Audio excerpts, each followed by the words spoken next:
Welcome to the Ed O'Keefe Show. Transform your mind, accelerate your business, energize your body, and inspire the world. Now here is your host, Ed O'Keefe. In this episode of the podcast, we're going to hear part of a presentation from the first winner of Donald Trump's reality TV competition, The Apprentice, Bill Rancic. So let's listen in to Bill. The more commercials that they have, the higher the price gets. Trust me when I say this. Always check in with your business. And I remember thinking, dear God, what have I gotten myself into? You have to have a good strategy. I think that's very, very critical. But they don't even try it at all. And that's the biggest failure of them all. They don't even try at all. Things changed. Then this .com boom came rolling through. Do you guys remember the .com this and the .com that? They were buying up radio ads everywhere because they had all this money from venture capital. And it was unbelievable, what they were willing to pay. And what had happened was, in radio, and many of you who advertise know it's about supply and demand. And the more commercials that they have, the higher the price gets. They only have X amount of spots per hour. So what had happened was, these .com people were raising the price of every single ad that was happening. And it was causing me to spend 3 or 4 times what I was spending. And I thought to myself, wait a minute, this isn't working. This isn't going to work for me because I'm not going to get my return on my investment. And I took the blinders off and I changed my whole business model. I changed the way I thought about how I was doing this. And I pulled back from the Cigar of the Month Club business and I redirected our efforts into wholesale distribution. How many people have been in practice for more than 10 years? I ask you this, what are you doing differently today than you did 10 years ago? Because most people, probably not much. They're not evolving. They're not looking at what's happening around them. Peripheral vision in business is so important. You've got to be willing to be agile and to adapt and to change your game plan. And if you don't, your competitors will, and they'll put you out of business. You always got to be thinking, and you always have to pay attention to what's going on because the world is always changing. And there's innovation that's occurring all the time. Are you participating in that, and are you reaping the rewards? So we redirected all of our efforts and we got into the wholesale distribution side of it. And boy, I'm glad we did because our competitors who were doing wine of the month and beer of the month, they forged ahead and they bought that advertising and they had these grandiose holiday campaigns. And a year later, they all had to file for bankruptcy. So trust me when I say this. Always check in with your business. Don't let it go on autopilot because if you do, it's going to get away from you and it may reach the point of no return. So the business today is doing very well. We now are into different avenues. We manufacture food products and spices, and the company last year did about $90 million as a whole. So it's come quite a long way from, thank you. But about 5 years ago, I kind of stepped down from doing the day-to-day operations, and I joined the board of directors of the company. And I got a call from a friend of mine's mother, and some of you have heard this story, but my friend's mother was a talent agent in Chicago, and she represented kids. And she called me up and she said, Bill, I got a fax that came across my desk today. There's a new competition show that's happening, and if you win this thing, you're going to be Donald Trump's right-hand man. She said, what do you think? I said, well, it sounds kind of interesting. Can you maybe send me an email and I can look at what this is all about? And she said, well, no, actually I can't. I made you an appointment on Thursday at 3 o'clock. You better be there. So she was the kind of lady you didn't want to say no to.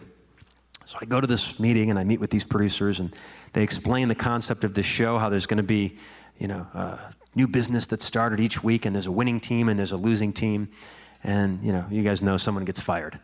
So they asked me if I wanted to continue the interview process. And, they had about 250,000 applicants that initially applied, and they narrowed it down to 50, and they took the final 50 to Los Angeles to put them through a battery of tests. I mean, IQ tests and psychological exams, and I'd never been through anything like this in my life. It was quite the week. But then at the end of the week, I met with a fellow named Mark Burnett, and he asked me if I wanted to compete on the show, and of course I said I would. And he said, well, there's just 2 things. One, you've got to wrap up all your business in Chicago and be in New York, and you've got 2 weeks to do it. And the second thing is you cannot tell anyone where you're going to be for these 13 weeks. Well, I had to disappear for 13 weeks. I couldn't tell anyone. So I left that meeting, and I went into another meeting, and This meeting was with some of the best producers in Hollywood, and they were going to create a story for me to tell people where I was going to be for those 13 weeks. So they came up with a story that I was going to be in Havana, Cuba, buying tobacco fields, and I would have no contact with the outside world. Now, I thought that was funny, but what I found more humorous was that my friends believed me. These guys, they lost a lot of credit with me. So I go to New York, and I'm ready to take on the big business of Manhattan. And I get there, and we get saddled with our first task, and our first task is to sell lemonade on the streets of New York City.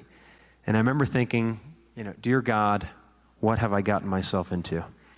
I'm in a suit and tie, it's 98 degrees out, and I'm selling lemonade on Fifth Avenue. I mean, this was utterly humiliating.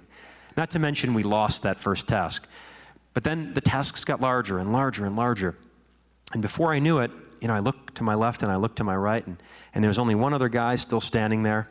And with just my luck, he had his MBA from Harvard. So I had to go against a Harvard MBA, and I battled it out with this guy until the very end.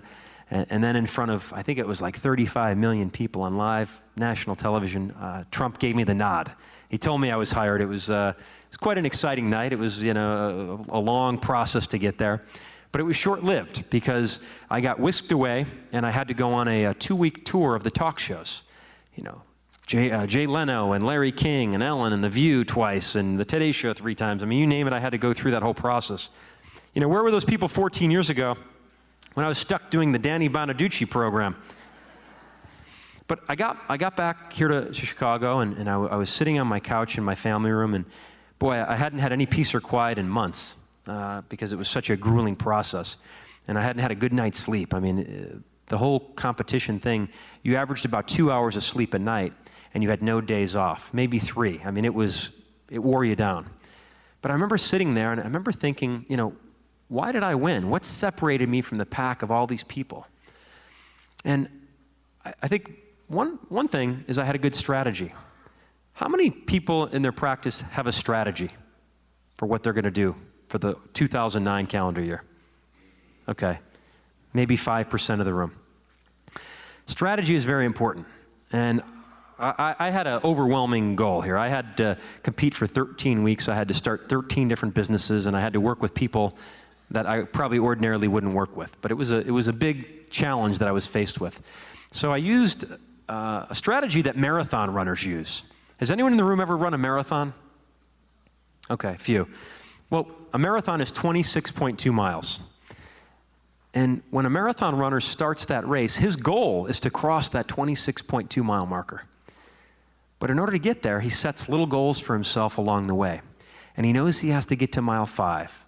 And he knows he has to get to mile 10 and 15. And by doing that, he's able to realize little successes on his way, which keeps him in that race till he crosses that finish line. Well, on The Apprentice, I had 13 weeks, 13 different business challenges that I was faced with. So I set little goals for myself along the way. And the first one was, dear Lord, please don't let me be the first guy to get fired. I mean, that's pretty humiliating.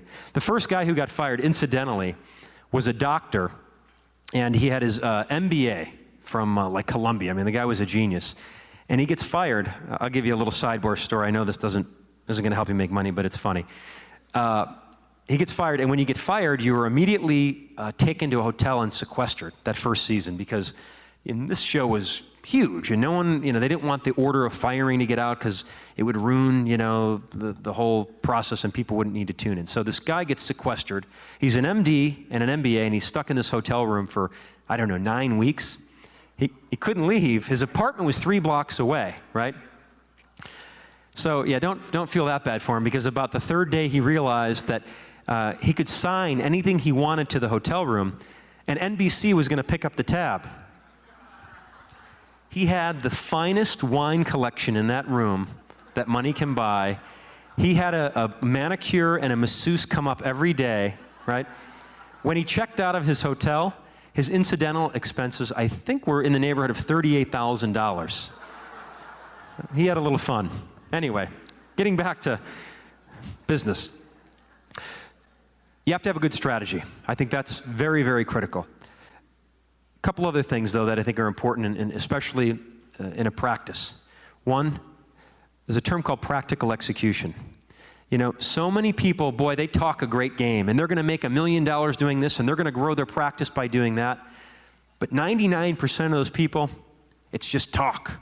They don't execute their plan. They don't do what they say they're going to do. You've got to walk it like you talk it, people. And if you say you're going to do it, you got to do it. But I believe everyone in this room is already halfway there because you're here today, and I think that's a good start. But practical execution, that's very important. Secondly, you have to be agile. We talk about agility. Had I not been agile with my cigar business, I would have been out of business. You've got to be willing to take those blinders off, and you've got to look around you and see what's happening and change up your game plan on the fly. So many people do the way they learned in school, or the way their dad did it and the way their grandfather did it, and that's the way they're going to do it. Well, that doesn't always work. We're seeing that now. The stock market is a prime example. How many people have lost money in the stock market? Okay, a lot of people. The traders who are agile, who take off those blinders, they're finding ways to make money in this market. And they know that the stock market is never going to be what it once was. And they're retooling their strategy, and they're redirecting how they're investing that money. Thirdly, it's about risk. It's about taking risk, managing that risk, and many times micromanaging that risk and converting it into success. Risk is very, very funny thing because most people are afraid of it. I think you've got to embrace it, but you've got to manage it. And if you do it properly, you'll find success. Now, why are some people successful, and really many are not? And that's a difficult question to answer, but for me it comes down to one word, believe it or not, and that word is fear.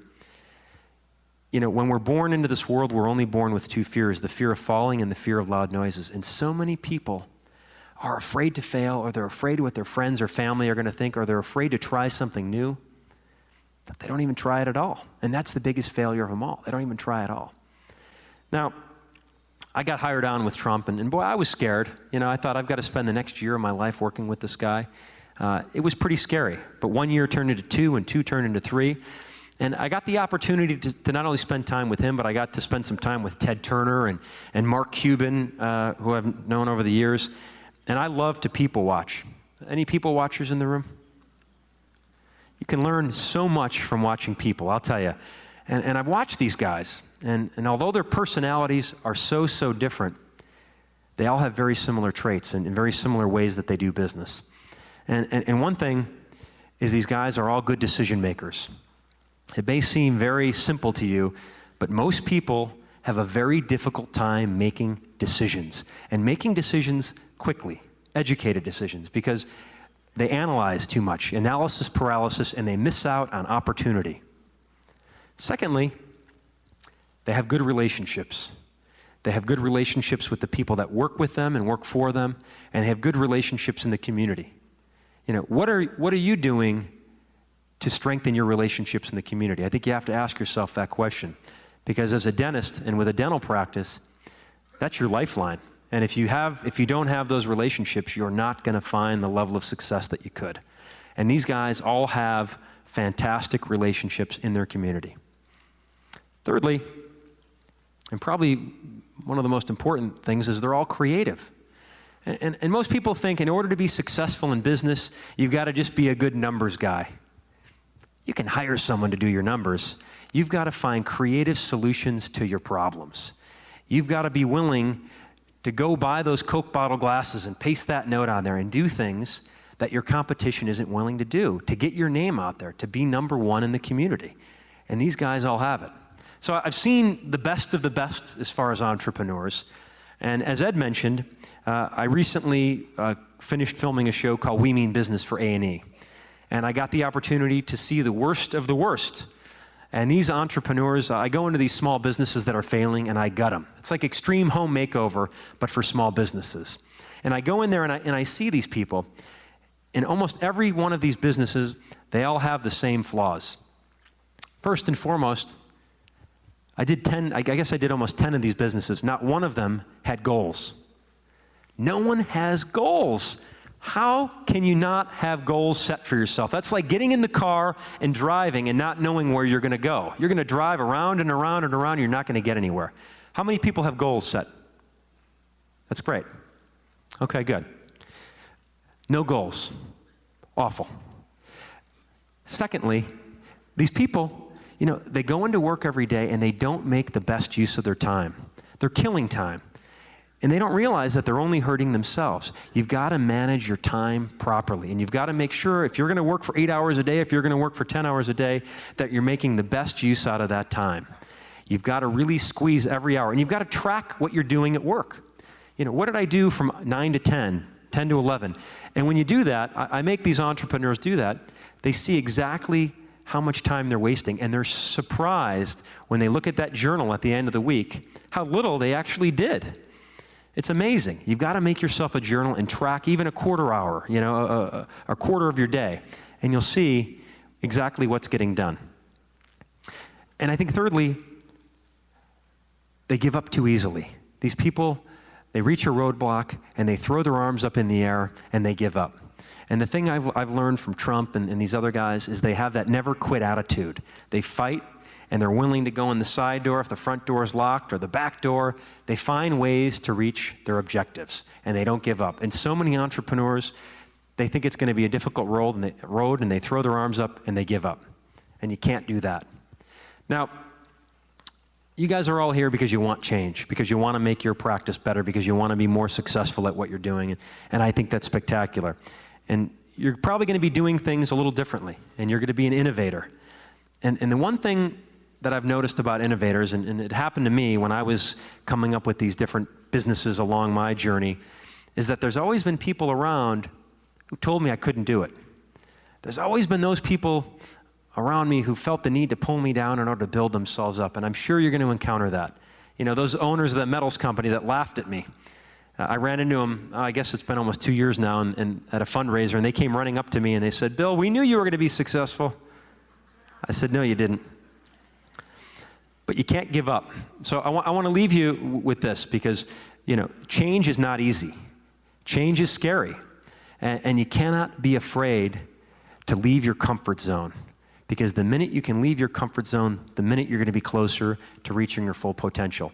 And before we go, I'm going to open it up to questions in a second, but I want to leave you with a quote from Emerson. Because Emerson, I think he said it best, and he said, "Always, always, always do what you're afraid to do, and you will find success." So I think leaving that comfort zone, facing the fear, you guys will reach your full potential. This episode is sponsored by Marine D3. If you want 24-hour antioxidant protection while giving your brain, eyes, heart, and overall energy a jolt of long-lasting nourishment, then Marine D3 is for you. This is my number one top-selling health product that I've sold over 500,000 bottles, and right now, 80% of our sales come from repeat customers. Marine D3 can flood your cells with an abundance of new antioxidants and nutrients that fights and repairs damage done to the cells during exercise, everyday living, and the natural breakdown that occurs as we age. After 15 years of research and over $39 million spent on clinical studies, a renowned biochemist has found one of the world's greatest antioxidants. It's called CNLP, hiding deep below the ocean surface. I took CNLP, combined it with a little-known omega-3 called calamine, as well as vitamin D3, so that you can get maximum benefit all in one supplement. I'd like to give you the first bottle absolutely free. I just ask that you pay shipping and handling. At edokeefeshow.com/free bottle, I'll have a mini presentation that will share more about the supplement and why people are raving about it. Most importantly, it'll show you exactly how you can get it shipped out to you today, just for shipping and handling. This episode is brought to you by Dormant Forces Insider. If you would like monthly big business breakthroughs, insider marketing strategies that actually work, and mindset secrets of multimillionaires sent directly to your door so you can have it in your hands and you can apply them, then this is for you. Now, you can test drive my Dormant Forces Insider Silver membership for just 1 month free. If you love it, we know you'll stay with it and let it keep you in the loop of what's working inside my businesses and the other dozens and dozens of businesses that I mentor. Why would you go at it all on your own when you can use other people's experience than just replicate what works? Anyhow, right now you can test drive the membership for just $1 plus a few bucks shipping and handling by going to edokeefeshow.com/dormant forces. That's edokeefeshow.com/dormant forces. And thank you so much for tuning into this episode of the podcast. You can find the show notes for this episode as well as all the other podcast episodes by heading on over to edokeefeshow.com. If you would, please go subscribe to the podcast on iTunes and leave a rating and review. Rating and reviews truly are the best way for you to show your appreciation for the show because they help more people find out about the podcast and decide if this is the one for them. So until next week, it's time for you to go out there, take action, and inspire the world.